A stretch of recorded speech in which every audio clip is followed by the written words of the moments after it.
What up, guys? Originally, I wasn't going to do a video on the dev notes because I was like, it's probably not going to be important. I'm catching up with the Resident Evil stuff anyways. But one of you guys in the comments mentioned a certain someone getting a rerun, and I thought I was being trolled, but then I saw another person say the same thing. So I was like, okay, the only way this would actually be real is if something was said in the dev notes. And sure enough, there is something. So a bit late. What is this? Oh, yes, like a week late for the time of me recording.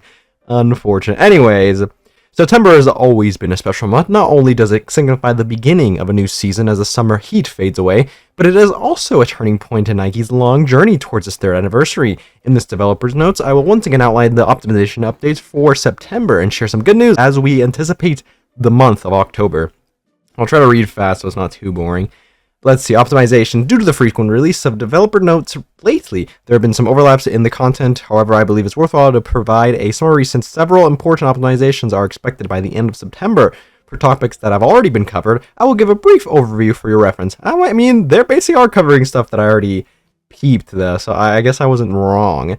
Let's see, so it's the Tribe Tower Otter Challenge feature. That we already saw in there. It's only for the regular tower. I'm not going to read it if it's already there. I'll just give an even briefer description. But it's only for the regular tower. I wish they would do that for the manufacturer towers, but I mean, it's only 3 max a day you get for manufacturer, so I guess I understand, but whatever. Anyways, the simulation room got like a UI update, and then you need less of the same shape buffs to get like the powerful buff or whatever. The synchro, we got 25 free slots. The cooldown time is 0. You can auto-select people, and I'm pretty sure you can multiple upgrade the levels, if that makes sense. Like, if you have more than 1 level pending, if you have enough, like, Hoardus, for example, you can do it all in one go instead of spamming upgrade. And then I believe, I didn't cover this in the quality of life stuff, but if you reset somebody's level, it'll give you the material back, and it won't cost gems like it used to. Okay, and then the weapons tutorial has it. I also forgot to go over this in there, but it gives you like a little video about like the weapons and how they're good and like the range and stuff. It's interesting, but I guess it's for new players, so I shouldn't really shit talk it. Yeah, the new molds, I went over all that. It's the new perfect molds and stuff. It's kind of like mold pity, whatever. I mean, this was a while ago though. It'll show you the co-op raid, like what it's weak to. That's it. I mean, I don't know. Maybe they should add a chat feature. I think that'd be funny. Maybe we can get people to actually lock in some good picks. This one, you can lock the items in your inventory now. Very nice. You can lock, like, your anniversary cakes. Unfortunately, I fucked up and used my 2nd anniversary cake on accident, so rip. But the next ones, I will lock and not get griefed. Let's see, the expression list. So if you go into the characters, like your box, you can click them, and in that standing pose there's a little thing at like the top left where you can change the expressions and stuff. I wish one thing. Oh, actually, let me cut. I'm going to bring this up because I want to show you guys it. Alright, it took me forever because I didn't have the game open and it had to load for like 3 years, but anywho, it's this. This is the thing. The only thing though is I would wish they moved this because it like gets in the way, dude. And it's great for me because it's easier to get like models or assets for thumbnails if this was out of the way, dude. Come on, man, you're griefing me. Anyway, let me go back. A little sidetrack, but I did want to make that distinction because it's a little thing, but it's pretty nice to see the whole model, which is what I thought they were going for with that whole thingy. Anywho, let's see, scope lock. I actually wasn't really sure what this is. So the Union shooting range is not only about numbers, but a stage to unleash your strategic minds. However, the absence of collection items effects when the scope lock is enabled results in a discrepancy from actual combat. Oh, I see what is happening. Collection items to take effect even when scope lock is enabled, letting commanders test different combinations in a more realistic combat environment. It is our hope that this change proves meaningful for commanders who enjoy research and experimentation. Okay, so when you're in the practice range and you click the scope lock, it'll max your character out to be like +7, right? Fully maxed.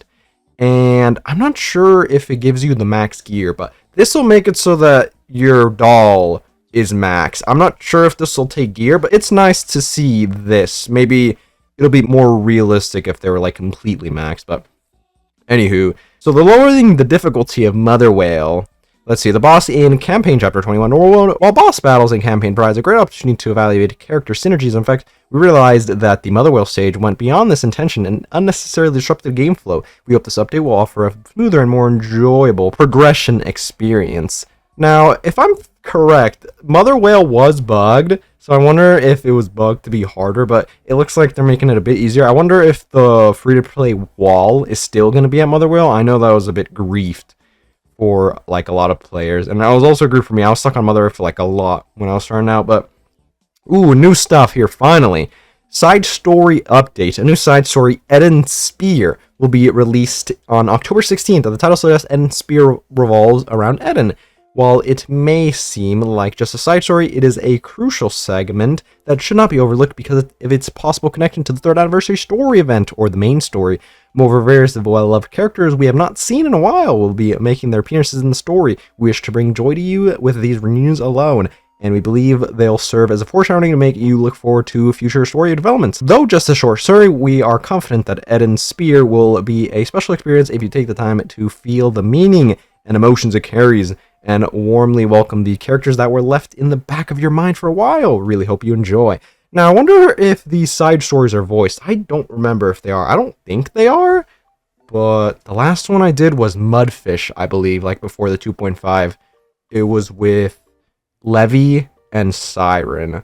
I don't think they're voiced, though, but I imagine it'll be like the Eden Girls, so Palion? Is that her name? Papalion? Something like that. That one chick that stayed over there that was from the arc originally. She is like completely left in the dust. I don't think we're ever gonna get a unit of her, bro. She's gonna be like the new K. I'm not gonna lie. Anywho, this is nice. Look at this, baby. So October 16th is when we're getting the free Rapi Red Hood skin. This is the popularity poll voted one. So it is the dress one. Let's see. You also prepared an exclusive theme song, music video, and a short scenario along with the costume.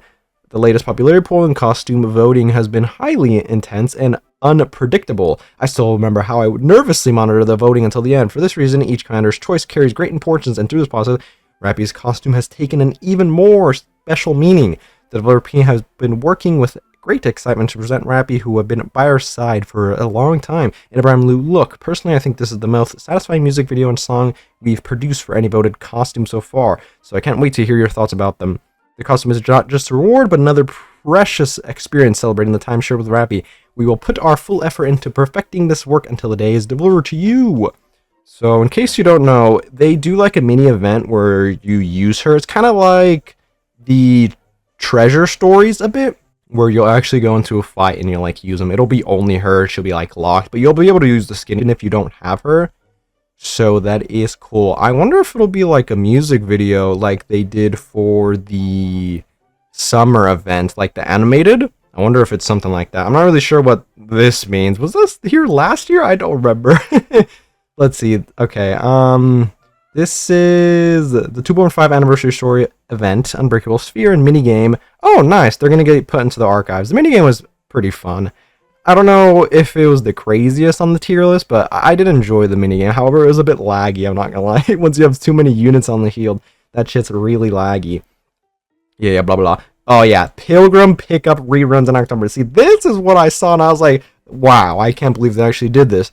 So, last year, we introduced the Pilgrim's wish list in order to recruit, increasing the chances to obtaining your desired Pilgrims. However, as Pilgrims have always been a symbol of Nikes and victory, we've been wanting to offer more ways to obtain them. Therefore, we plan to bring back pickup recruitment for Modernia, Dorothy, and Red Hood during the 3rd anniversary update at the end of October. I will finally not be Red Hoodless. Let's go. I'm definitely just probably going to pull one copy, though, by the way, just because I don't want to get griefed for the anniversary unit. So probably one copy is probably fine. Out of these three, though, I don't know if there's crazy value getting Modernia or Dorothy, but definitely if you don't have Red Hood like me, probably try to get one copy. Wouldn't be the worst, especially since Iron Attackers are a bit scuffed. Granted, we just get them new milk, but I wouldn't mind more Iron Attackers, and I kind of do need Red Hood, so there is that. Anyways, since Pilgrims can be obtained through various methods like wishlist and new molds, we carefully selected characters that were released early on for this rerun. Details on the 3rd anniversary update will be shared through a separate announcement. That said, since this is the first time a Pilgrim rerun is taking place outside of the New Year's period, I felt it is necessary to inform you beforehand so you could prepare. Yeah, a month. Actually, no, that's like 3 weeks or something to prepare. End of October. Never mind. It is like a month. I can't read. Oh, oh, oh. Anyways, we hope this is welcome news for commanders looking forward to recruiting and growing the pilgrims mentioned above. See, this is interesting right quick, because normally we would only get pilgrim reruns for New Year's, which is felt always kind of weird, because we wouldn't get reruns for the 0.5 anniversaries, or, you know, the actual anniversaries, which would be kind of the way to actually do it, because, you know, a lot of new players would be starting around the big anniversary, so maybe rerunning the old units just to entice people would be a better idea, which is always weird why they never did, but I imagine moving forward, now that they're going to rerun these, they could potentially rerun the 0.5 anniversary. So maybe for like 3.5 when is 3.5? Like March? Crap, I don't remember. What does Siren come out? I don't remember. Something around that. We could get a rerun of like Siren and then Crown, and then people who don't have those can get hella value from pulling on those, and definitely getting those. But I guess we will see. Oh, I mean, it is pretty short anyways, but these two are pretty important. That this is when we're getting the costume, and then we're getting Pilgrim reruns for the first time for anniversary. Very interesting. Anyways, October update. I recall mentioning my anticipation for the 3rd anniversary story event in the developer notes earlier this year. It's a story I've personally been looking forward to for a long time, and I am eager to present it to you as soon as possible. Aside from this, the main story and surface content updates for the 3rd anniversary are under steady development. While I love to go into detail, I want to share it in a fuller form at a more suitable time, so I will skip the details explanation of the October update in this developer notes. Please look forward to the upcoming 3rd anniversary special program. Lastly, finally, I have one last thing to share regardless several recent game-related issues. We are reviewing possible solutions. Lately, we are working to improve our response time when issues arise, aka, you know, solar raid bugging. And these topics will be included in the 3rd anniversary special program, where developers will personally introduce updates and optimization plans both in-game and beyond. Given the importance of these topics, we felt that rather than conveying them in text, it would be more appropriate to address them seriously in the 3rd anniversary developers video and discuss our directions for improvements. As such, these matters will not be covered in this developer notes, and we ask for your understanding. Whenever we read the feedback from you, we are always filled with gratitude and a deep sense of responsibility.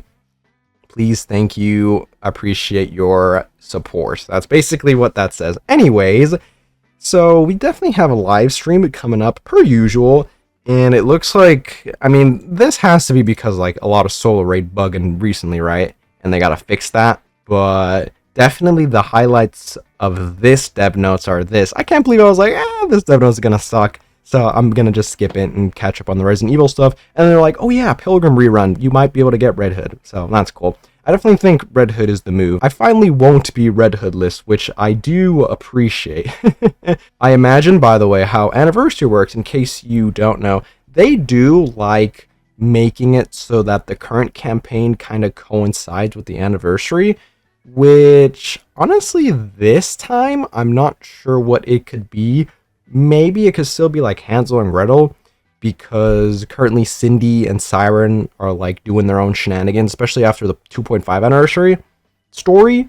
So maybe they could go into that. But I think how they did the 2nd anniversary, where the campaign coincided with Cindy coming out, and then she got her own event, and it went over like the whole her and the old squad and whatnot, and like before she got corrupted, that went really well. So I imagine that's how they kind of want to structure every anniversary. Granted, I'm pretty sure that's how they structured Red Hood too. It was around when Red Hood was getting introduced in the campaign that she was the anniversary unit, I believe. I'm not too sure because I wasn't playing back then, but there is that.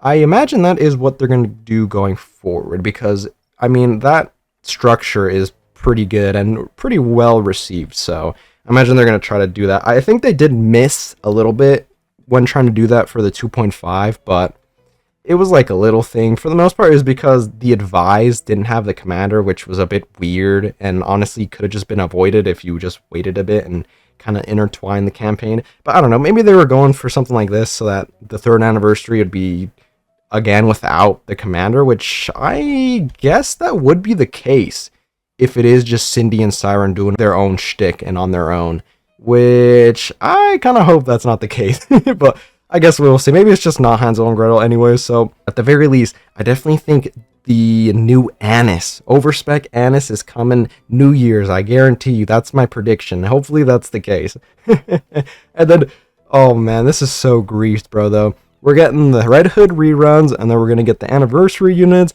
and then we're going to get the winter limited units, and then the rerun for Rapi Red Hood is going to be the New Year's, along with the new, New Year's high value person, whatever. So I hope you guys have enough currency saved up, because it might get a bit rough. And I'm not gonna lie, after New Year's, I might be cooked. I don't even know if I have enough. Anyhow, I think that is enough yapping from me, though. Oh, I forgot I pulled this up. Yeah, I was a bit weird, because I thought the thingy for Rapi, the costume, was gonna be like right here, because I thought they started this a bit early, because they wanted to fit that in. But if they're dropping right here, I don't know why the Resident Evil collab got pushed out so, like, weirdly. They didn't even give us, like, a day in between events for the... What was it? The Absolute event was the last one we did, right? No, the Bunny event.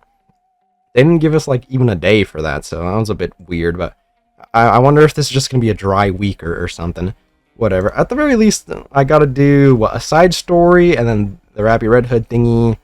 And then, I don't know, we got this too, so we'll see. I definitely probably will stream some summons, but I am only going to get one copy, so maybe I'll just record it instead. It's probably not going to be too long unless I get completely shafted, which I hope I don't. Whatever, though. I think that is it for me, though. So, let me know what you guys think about this dev notes and the Pilgrim reruns coming. And I'll catch you guys later.